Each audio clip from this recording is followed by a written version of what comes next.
Hello दोस्तों, क्या हाल चाल है आप सभी के। मैं हूं आपका दोस्त and host Sahil Kapoor. And दोस्तों, आज अपन बात करने वाले हैं एमसीयू टॉप 9 लेजेंडरी वेपन्स की। तो आइए शुरू करते हैं सबसे पहले इन्फिनिटी गॉन्टलेट से। देखो, इन्फिनिटी गॉन्टलेट की बात कर रहा हूं मैं, ना कि इन्फिनिटी स्टोन की। एक विशाल गॉन्टलेट जो ऊरू धातु से बना था और इसे डिजाइन किया था इन्फिनिटी स्टोन की असीम शक्तियों को हैंडल करने के लिए। इसे ड्वार्फ के राजा ने बनाया था जब थैनोस ने उसकी पूरी बिरादरी को तबाह करने की धमकी दी थी। और ये गॉन्टलेट बेहद मजबूत है, इतना मजबूत है कि सभी 6 इन्फिनिटी स्टोन एक साथ यूज करवा सकता है। इससे थैनोस को हर एक स्टोन को अलग अलग और पूरी ताकत के साथ कंट्रोल करने की इससे एडवांटेज मिली थी, जिससे वो रियलिटी को मोड़ सकता था और ऐसे काम कर सकता था जो पूरे यूनिवर्स को हिला दे।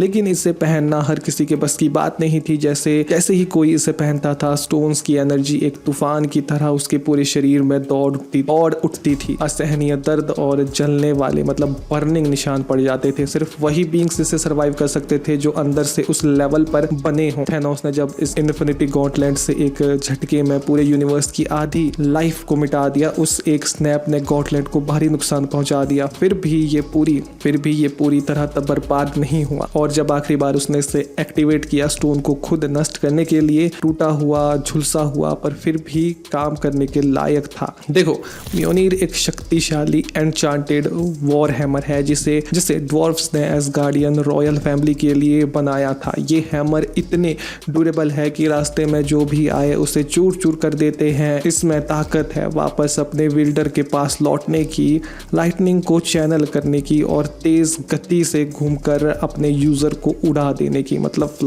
फ्लाई करवाने की। फिर ओडेन ने इसमें एक स्पेल भी डाला है, एक ऐसा एन्चांटमेंट जिसे म्योनिर को सिर्फ उन्हीं के लिए रिजर्व कर दिया जो ट्रूली वर्दी हो। जो भी इसे उठाने में कामयाब होगा उसे थॉर की पूरी शक्तियां मिलेगी। और हाँ, ये सिर्फ थॉर का वेपन नहीं था, इसे ओडेन ने उठाया और हेला ने भी इसे यूज किया। ये एसगार्ड की लेगेसी का हथियार है। थॉर और हेला की पहली फाइट में थॉर ने म्योनिर को पूरी ताकत से उस पर दे मारा था, लेकिन हेला ने उसे हवा में पकड़ लिया और एक ही हाथ से उसे टुकड़ों में बांट दिया भाई। लेकिन म्योनिर की कहानी वहां खत्म नहीं होती, वो फिर से जुड़ा। फिर वो जेन फॉस्टर को मिला, स्टॉर्म ब्रेकर। थैनोस के हाथों हारने के बाद थॉर को एक ऐसे वेपन की जरूरत पड़ी जो उसे थैनोस को डिफीट कर सके। और तब उसी ड्वार्फ के राजा ने वादा किया कि वो बनाएगा एसगार्डियन हिस्ट्री का सबसे महान वेपन, स्टॉर्म ब्रेकर, एक एन्चांटेड एक्स ड्वेरियन क्राफ्ट शिफ्ट का मास्टरपीस, एक मरते हुए तारे के दिल में फॉर्ज किया गया। ऊरू से बना होने की वजह से ये किसी भी आर्मर को चीर सकता है और लगभग इनडिस्ट्रक्टेबल है। यहाँ तक कि इन्फिनिटी स्टोन के एनर्जी ब्लास्टर्स को भी ये सहने की क्षमता रखता है। ये थॉर की पावर्स को फोर्स और एनहांस करता है। बाइफ्रॉस्ट ब्रिज को समन कर सकता है जिससे 9 रेलम में कहीं भी टेलीपोर्ट हुआ जा सकता है। थॉर इसे फेंक कर दुश्मनों को काट सकता है और ये वापस उसके हाथ में आ जाता है। इसे पकड़कर उड़ना भी बेहद आसान था। म्योनिर जैसी मशक्कत, यानी ऐसे घुमाओ फिर उड़ो, ये सब चीजें नहीं करनी पड़ती थी, लेकिन इसे कोई भी उठा सकता है। हाँ, उसे थॉर की पावर तो नहीं मिलेगी, बट स्टॉर्म ब्रेकर की पावर जरूर मिलेगी। आजकल ये थॉर की अडॉप्टेड लड़की लव के पास है, गंगनीर। देखो, ओडेन का माइटीएस्ट स्पीयर गंगनीर, ये एक ऐसा वेपन है जिस पर कई एन्चांटमेंट्स हैं और जो इसे मिस्टिकल एबिलिटीज देते हैं, जैसे कि अत्यंत डिस्ट्रक्टिव एनर्जी ब्लास्ट दागना। ये एसगार्डियन किंगशिप का सिंबल था। जो थ्रोन पर बैठता है, गद्दी पर बैठता है, वही इसे उठा सकता है। ओडेन ने इसे विल्ड किया, जिसके उनके पिता बूरी ने भी इसे बिल्ड किया। जब एसगार्ड ने डार्क एल्फ्स और उनके शासक मैलेकिथ के खिलाफ पहली वॉर लड़ी तो गंगनीर उनके हाथ में था और वो जीते। गंगनीर बिना हेमडल की स्वॉर्ड के भी बाइफ्रॉस्ट को समन कर सकता है, बंद कर सकता है। और इससे भी बड़ी बात, इसका एसगार्डियन वेपन डिस्ट्रॉयर के साथ एक डायरेक्ट लिंक था। जो भी गंगनीर विल्ड करे वो डिस्ट्रॉयर को कंट्रोल कर सकता है। लेकिन ये लेजेंडरी स्पेयर रैग्नारॉक मूवी में ही एसगार्ड के साथ नष्ट हो गया, एक युग के अंत के साथ। स्पेक्टर, देखो, स्पेक्टर थैनोस का एक गिफ्ट था जो लोकी को दिया गया था। ठीक है, इसमें एक लंबी गोल्डन ग्रिप थी और एक ब्लू केसिंग जिसके अंदर छुपा हुआ था माइंड स्टोन। उस केसिंग के चारों तरफ तेज धार ब्लेड थी जो इसे क्लोज कॉम्बैट में बहुत डेडली बनाती थी दुश्मनों को। वो इतनी ज़्यादा ड्यूरेबल थी कि वो थॉर की म्योनिर की डायरेक्ट हिट को सह जाती थी। स्पेक्टर लेथियल एनर्जी ब्लास्टर्स फायर कर सकता था। एस्टर प्रोजेक्शन के जरिए कम्युनिकेट भी कर सकता था, लेकिन इसकी सबसे खतरनाक एबिलिटी थी माइंड स्टोन के साथ लोगों को कंट्रोल कर डालना, लोगों को कंट्रोल करना। होफंड, देखो होफंड जिसको द बाइफ्रॉस्ट स्वॉर्ड भी कहते हैं, ये एक एसगार्डियन ब्लेड था जो हेमडल वील्ड करता था। ये बाइफ्रॉस्ट ब्रिज की की में से एक था जिसमें हेमडल लोगों को 9 रेलम में कहीं भी ट्रांसपोर्ट करवा सकता था। कॉम्बैट में ये भी उसका एक मेन वेपन हुआ करता था, दुश्मनों को काटना, एसगार्ड की रक्षा करना, इसमें बड़ी हेल्प मिलती थी उसे। एसगार्ड के डिस्ट्रक्शन के बाद हेमडल ने इसे कैरी किया, इसे बैटल में यूज भी करता रहा, लेकिन वो ज़्यादा बैटल नहीं लड़ पाया। जब थैनोस ने सर्वाइवल एसगार्डियन को ले जा रहे शिप पर हमला किया तो हेमडल को मार दिया गया और होफंड डिस्ट्रॉय हो गया। थंडरबोल्ट, देखो थंडरबोल्ट एक एनचार्टेड लाइटनिंग बोल्ट था जो ज़्यूस का वेपन था। इसमें ज़्यूस की विशाल इलेक्ट्रिकल एनर्जी को चैनलाइज करने की क्षमता थी। यह वेपन भी था और ट्रांसपोर्टर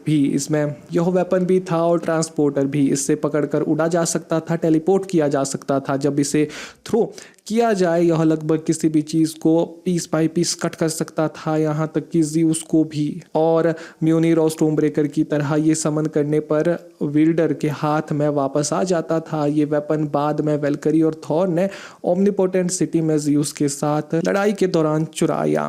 द 10 रिंग्स, देखो 10 रिंग्स एंशिएंट ओवरसाइज्ड रिंग का एक सेट है जो अपने विल्डर को कई मिस्टिकल एबिलिटीज देता है। यह यूजर की स्ट्रेंथ को एनहांस करते हैं, प्रोजेक्टरीज की तरह लॉन्च हो सकते हैं और समन करने पर वापस आ जाते हैं, और पावरफुल एनर्जी ब्लास्टर्स को फायर कर सकते हैं। ऑफेंसिव एबिलिटीज के अलावा ये बेहद वर्सटाइल है, हवा में प्लेटफॉर्म की तरह काम करके एरियल मोबिलिटी देते हैं और विल्डर की प्रोटेक्शन के लिए एक बैरियर भी बनाते हैं। इसकी एग्जैक्ट ओरिजिन अननोन है। क्षु विनयू ने इन्हें मिडल एज में फाइंड किया था। जैसे ही उसने इन्हें पहचाना उसकी एजिंग रुक गई, हजारों साल जीने की ताकत मिली। रिंग्स की पावर से विन वू ने एक आर्मी खड़ी कर दी जिसका नाम भी उन्हीं के नाम पर रखा और उसने काउंटलेस किंगडम को जीता, गवर्नमेंट को ओवरथ्रोन किया। पूरे हिस्ट्री के दौरान ड्वेलर इन डार्कनेस के हाथों मारा जाने से पहले विन वू ने रिंग्स अपने बेटे शेंगची के पास सौंप दी और शेंगची ने इन्हीं रिंग्स की पावर से एक मैसिव एनर्जी प्रोजेक्शन अनलीश कर दिया और आखिरकार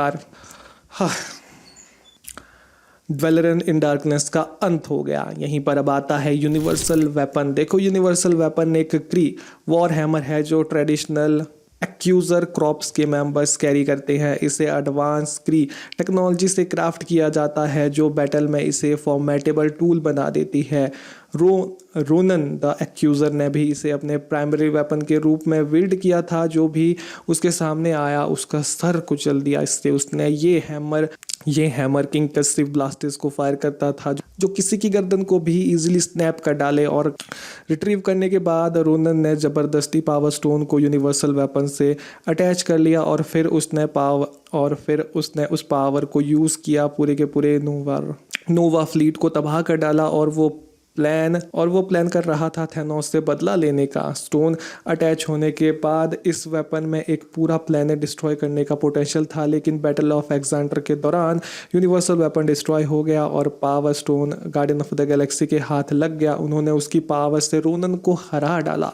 डबल एज स्वॉर्ड, देखो डबल एज स्वॉर्ड एक मैसिव डबल एज ब्लेड है जो थैनोस कैरी करता है। यह प्राइमली क्लोज रेंज में आती है, लेकिन इसे बूमरैंग की तरह भी यूज़ किया जा सकता है। और इसको जो थैनोस है वो पहले यूज़ करता था अपने पुराने दिनों में। इसका मटेरियल इतना ड्यूरेबल था कि स्टॉर्मब्रेकर और म्योनिर दोनों के क्लैश को सह सकता था। कैप्टन अमेरिका की शील्ड, वाइब्रेनियम की शील्ड को यार इसने ब्रेक कर डाला था और थैनोस ने इस वेपन का यूज़ करके गर्दा ही उड़ा दिया था। लेकिन जब तक वांडा मैक्सिमॉफ स्क्रीन पे नहीं आई। जब वो स्क्रीन पे आई तो उसने इस स्वॉर्ड को तोड़ डाला। नाउ अब आते हैं नेक्रो स्वॉर्ड। देखो नेक्रो स्वॉर्ड एक एंशिएंट वेपन था अपने टाइम का। नेक्रो स्वॉर्ड एक बड़ा खतरनाक एंशिएंट वेपन है जिसको नल ने क्रिएट किया है। ऑब्वियसली नेक्रो स्वॉर्ड से आप गॉड्स को ख़त्म कर सकते हैं, इसका कोर ही यही है। अब एमसीयू में नेक्रोस्वॉर्ड को विल्ड करता है गॉर। गॉर इस ब्लेड से कई गॉड्स का काम तमाम करता है, पर इस ब्लेड की अपनी कुछ दिक्कतें हैं। ये स्वॉर्ड विल्डर को पावर्स तो देती है, उसको तगड़ा बनाती है, पावरफुल बनाती है, उसे बहुत सारी एडवांटेज देती है, पर उसको करप्ट भी कर देती है। ये सारे ही गॉड्स बुरे हैं और सबको एनाइलेट कर दो। और इससे बड़ा कर्ज यहाँ पर ये है कि इसको जो भी उठाता है ये उसकी लाइफ फोर्स को सीधे स्वॉर्ड से लिंक कर देती है, यानी कि स्वॉर्ड डिस्ट्रॉय हुई तो इसका विल्डर भी मरेगा, जो कि गॉर के साथ भी हुआ जब जेन फॉस्टर ने नेक्रोस्वॉर्ड को ब्रेक किया। नाउ डिस्ट्रॉयर की बात करें, अब आता है डिस्ट्रॉयर। नाउ डिस्ट्रॉयर एक एंशियंट एसगार्डियन ऑटोमेशन है जो कि प्राइमली ओडिन वॉलेट को सेव करने के लिए बनाया गया था, उसकी सुरक्षा के लिए बनाया गया था। ये बहुत ज़्यादा पावरफुल है, कॉम्बैट और डिस्ट्रक्शन के लिए ही बनाया गया है और इसे एनचार्टेड मटेरियल से फॉर्ज करके बनाया गया है। इस पर कोई भी डैमेज वर्क ही नहीं करता एस गार्डियन ब्लेड से। इस होने के बावजूद भी ये फुल्ली ऑपरेशनेबल था, फुल्ली वर्किंग कंडीशन में था। ये ओडिन फोर्स से पावर्ड था, जिसे यह अपने हेड से एक वाइल्ड ऑरेंज बीम के रूप में अनलीश किया करता था। जो भी उस बीम के चपेटे में आता वो वेपराइज हो जाता था। ये बेहद पावरफुल था, पर लास्ट में थॉर को जब अब उसकी पावर्स तो मिली तो उसने इस डिस्ट्रॉयर को ही डिस्ट्रॉय कर दिया। तो ये थी कुछ वेपन्स की लिस्ट, लेजेंडरी वेपन्स की। अगर आप के पास कोई और ऐसे वेपन्स है तो यार कमेंट बॉक्स में बताएं। Now bye.